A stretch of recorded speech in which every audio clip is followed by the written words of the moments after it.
When there's no one left to fight, boys like me don't shine so bright. When we let the dust settle, we're out on the town just looking for trouble. Well, that's not entirely true. Most days nowadays I'm out on the town looking for decent food, to be fair. So welcome back to the Mighty Mansfield show. Now today is a really good day. I'm packed up, we're off down the coast. I'm going to go camping for a few days. It's a really lovely day, the sun's out, and I think we're in for a good weekend. We've just had a couple of storms go over, so a lot of the campsites are shut going down the West Country because they got so much rain they can't even drive on them. But I have found one. So today we're off to a place where I've been a lot. We're going sort of Weymouth area. Now, I spoke to a campsite that's on Portland, and they said to me, yeah, we're open. So I'm going to go down there and have a look at it. Apparently it's got panoramic views of the sea, Portland Bill, the lighthouse, everything like that. And we're going to go and get some food. We're going to go to some pretty decent places, actually. So yeah, I'm looking forward to this, and I've been looking forward to it. I've been waiting for some decent weather and a decent bit of time to get out there and get some good food in and all that. So yeah, let's get on with it. Right, I've just turned off into a little village called Burton Bradstock. There's a little cafe here and it's called The Hive. Now, I've been wanting to come here for ages. I hope it lives up to the hype. It's got very good ratings. So I wanted to review a place called The Hive Cafe at Burton Bradstock. I got there and it was like a theme park. Everyone knows how I feel about that.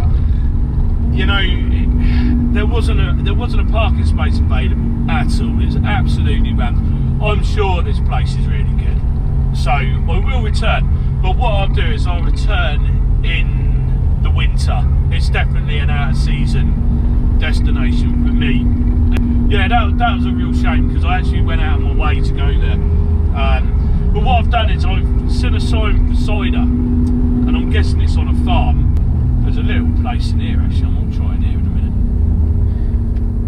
But I'm going to have a look for this Mobrey Farm shop. It's called by the looks of it. Now this is selling a local cider. They probably make it on the farm. I hope they do anyway.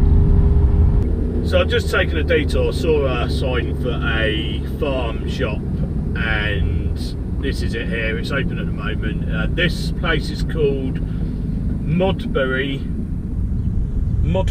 Farm Shop. Yeah, so this is Mobrey Farm Shop, and it's on a working farm here. So I'm just gonna have a wander in there and see what they got. Maybe pick something up for dinner. I don't know. Yeah, so this is the entrance to it. They obviously do their own beef, chicken and duck by the looks of it. So I had a chat with a guy in the shop there, in that Mobrey Farm shop, and he said this used to be a working pig farm, and they used to do their own sort of raw milk as well.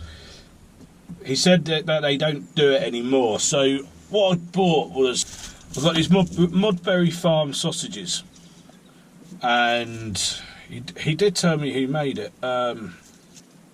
Okay, it doesn't actually say on here, but he did say that this is locally sourced pork from just down the road here, and it's made just down the road here. But the twist is, it's called Mobrey Farm because the method and the ingredients used are they produce them exactly the same as when they used to be produced on the farm here. So that's still nice, you know, to get like a locally produced pork sausage, you know. So these are frozen. I've purposely got them frozen because I'm going to have them for my dinner tomorrow. So I also bought some nice sweet cream butter produced in the United Kingdom. I don't know where that's from, but you know, I love butter. We all know that. And I bought some. This didn't go very well. Ain't got a label on it, but they did in the fridge. They had the names of the cheeses and what sort of texture and flavour you would expect. So I bought this one, and I can't tell you what it is. And I also bought some apple jelly, and this is made by Chris Hunn, South Street, Bridport. So this is just down the road as well. Nice little bit of apple jelly, and I'm going to have that with my cheese. I'll probably have that tonight, I imagine. once I've got the awning up. So yeah, let's get over to Portland now. I might even have fish and chips. I don't know. I'm gonna have to rethink this day, because I was obviously gonna have. I'll tell you what I was gonna have. I was gonna have hake and chips from the Hive Beach Cafe, but it was just so busy, it wasn't worth it. I've currently turned up to a campsite, and I'm going to do a video on the campsite anyway, so I won't tell you what it is in this one. I'm on Portland, and it's a lovely campsite. It's got panoramic views of the sea, which is what I like. And I just went to the Hive in Burton Bradstock, and like I said a minute ago, you couldn't move there. It was so busy. It's like a theme park. It just takes the enjoyment totally away from me, and that's why obviously you see me going camping in the winter time, because it's quieter and I'll get much more enjoyment. So anyway, with all that said, I've just put a tent up, and I'll show you, we'll go back there later, but I've just googled seafood near me, and I've found this place called the Lobster Pot. So I'm absolutely starving hungry now. I'm gonna head down there and see what they've got to offer. Right, so I'm down at the lighthouse at Portland Bill, this is called, and it's a lovely little spot. I must say, I didn't realise that this was down there, and it is really nice. Now, over there is a place called the Lobster Pot. What I'm gonna do is I'm gonna run in there. They've got like a little takeaway counter, so I'm gonna run in there. I'm gonna come back to the car here, because I've got a car parked in front of me, of course, but I've got a stunning view of there's 3 lighthouses here. So I don't know, that one looks like the more traditional one, whether it's still working or not I don't know, but it's got the lighthouse keeper's cottage there as well. So this is a really lovely place to come. You know, there's a massive field there for kids to run around in, and you've got panoramic views of the sea. This is same similar sort of view I got on that campsite actually. But yeah, 3 lighthouses here. 2 look modern, 1 doesn't. So I'm not sure, but I'm so hungry now. I'm just going to run down there, get something to eat, and I'll bring it back. Right, so I've just been down there, bought myself some fish goujons and a crab sandwich. It wasn't cheap, but it never was going to be. Not in a setting like this. So the car's gone in front of me now, and I'll show you it again. So I've just been to the Lobster Pot over there, and I just found out that lighthouse next to it isn't a working lighthouse. It's the old lighthouse, but it's a museum type thing. You can get a tour of it if you wanted to, which I will do, but I'll come down out of season.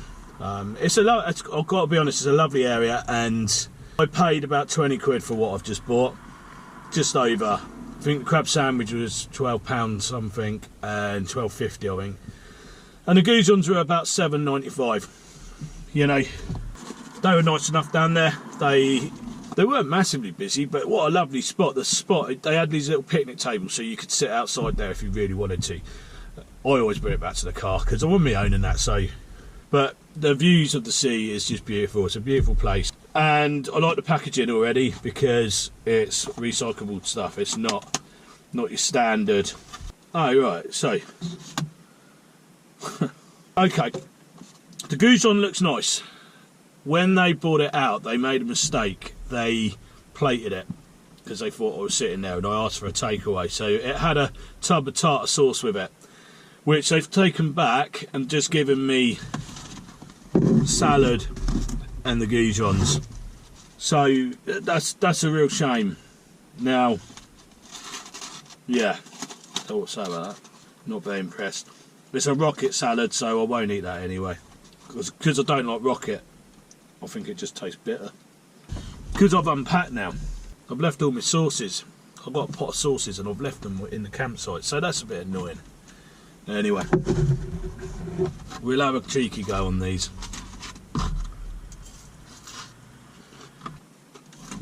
What we're going. They ain't bad. They need sauce. Yeah. I'm missing the sauce with this. It's a bit dry, but the setting is outstanding. So I would go back there. I would go back. I would bring my own tartar sauce though, and knowing that they didn't put it in with the takeaway containers, I've been my own tart sauce, and they're not bad. I would have them again. And I think you pay that price because this is in the middle. This is right down by Portland Bill Lighthouse, so they don't get a lot of custom unless they're coming to see the lighthouse. So, you know, I imagine on a hot day, this is it, you know, sit outside there, picnic tables, having an ice cream. They done scones and things like that. You know, cream teas. I would say, yeah, come down here because the setting. I mean, you could serve me Briggs Brothers fish nuggets, and with the setting, you know, it's so nice. You'd appreciate it anyway. Oh yeah, and the parking system here is rubbish. There is a cash pay and display down there, but it's broken. Or you can go over to one of these signs, but you've got to use the app. And it is a Just Park app, so it's called Just Park. If you go on your app store, go to your app store and download that app before you get there, because I didn't, and it was a nightmare. I managed to do it, but it was a nightmare. I ended up somehow doing it twice. It should have cost me about £3.20 to park for an hour. It's cost me more like £6, but hey, there you go. They ain't bad. They're not homemade, obviously. They probably are Briggs Brothers. There's no lobster on the menu, despite being called the Lobster Pot, but I think it would have been nice. I would have bought a nice shellfish platter or something like that, you know. I think they could up their game with what's on there, but if you Google the Lobster Pot at Portland Bill, you can have a look at the menu yourself and see what you think. But the setting is well worth it. Probably next time what I would do though is the money I just spent in there, I'll come down here for sure. I would get 3 or 4 hours here. I would bring my own scallops and prawns, and I'll go over there to that beautiful green which still got all the same view, and I would just cook my own up because it would be better and a lot more value for money. So here's the crab sandwich. Well, they look bad really. I mean, bearing in mind you usually pay around, I mean, Salcombe I think is about 18 quid, so £12.50, you get a few crisps, bit of salad, which is more like what we call a bistro salad. They don't give it any dressing though. I find that a bit odd. I would put a little bit of dressing on the salad. Certainly when you're sort of running an establishment like that. Right, so crab sandwich. It is only white meat. I like a bit of brown in mine. It's sweet. I like the sweetness of the brown. My mistake. That's got a bit of brown in there. So yeah, the sandwich is quite nice actually. £12.50. Crab is high end produce. Takes a lot to prep crab, which makes it it's labour intensive to get all the meat out of crab. So no, I think that's reasonable. £12.50. I'll pay that all day long there for that. Yeah. So the goujons, I don't know, embarrassed to do. It needed a sauce. I would have them again. I would ask them to put, even if they didn't have a takeaway pot, to put some tartar sauce in a coffee cup or something, just at the bottom, you know, because it needed the sauce. But anyway, yeah, they're all right. We get a bit of tomato with this one, so yeah, I think that was pretty reasonable. So you can see some mix of white and brown meat, which is good. Now that talks volumes to me, because even if they're buying it mixed, someone's thought about it, because it's far easier to buy white on its own, and I think the brown really brings a lot to the party in a crab sandwich, because all it is the crab. So if it's missing it, it's just one taste that's missing, isn't it? I love doing stuff like this on weekends. Just get yourself out. I love looking at the sea. I could look at it for hours. Eating nice seafood. What would be great here, like I say, like I'd done some scallops down in Brixham at the start of this year. Well, I wasn't in Brixham actually, I was in B-Sand. But just sitting there, tasting seafood, looking up, there's a tanker out there, a container ship, and it's just, yeah, I don't know what it is. I don't get the same feeling when I'm inland. So I used to live in Elephant and Castle. It's near Waterloo, and there was a place called the Lobster Pot up there, and it was just as Elephant and Castle turned into Kennington, and it was on like a crossroads, so it's on this like fork, and it was the building that was right in the centre of this fork. Windows either side of it, so one road had windows overlooking, and the next road going that way had windows to it. But it was a tiny little place. There's only like, I don't know, 5 tables in there, but above the front door as you walked in, which was quite precarious actually because it was on the road, it was on the crossroad. They had a lobster pot stuck above the front door, and they had a seagull as well. a plastic seagull. And if you walked near it, it started doing seagull noises. I love this place. I absolutely loved it. I went in there so much. It's not there anymore, unfortunately. Like a lot of places, they couldn't survive. Their rent goes up. And anyway, so then you walk through the door and you get that, and then you can hear the seagulls again. And then you open the door to go. So there's two doors. You go through one, and then you open another door immediately. And I loved it because they kitted it out so all the walls were cladded with what I imagine was meant to look like old wooden cladding of a boat, if you like. But they had portholes in it, and between the windows on the outside and the windows on the inside, they had fish tanks. So you could hear all this sort of seagoing music. You had the seagulls chirping away, and then you had fishes swimming past you in the portholes. And honestly, it was such a great restaurant. If anyone else remembers that restaurant, drop me a link in the drop me a comment, because I'd love to know if it is as iconic for someone else as it was for me. Yeah, I absolutely loved it. I've got to say, I really enjoyed that crab sandwich. It was probably one of the first crab sandwiches I've ever had that didn't have at least one piece of shell in it. What a difference that made. It was brown and white crab meat, and it was on malted, sort of seeded, a bit like granary, I guess, bread. And yeah, it was nice. I enjoyed that, and I would come back. So a little bit miffed about the tartar sauce, but I'm going to let that go now. I'll definitely give it a 9 out of 10. Location, the sandwich was decent, and the goujons I felt probably a little bit expensive, but you know, with this view, yeah.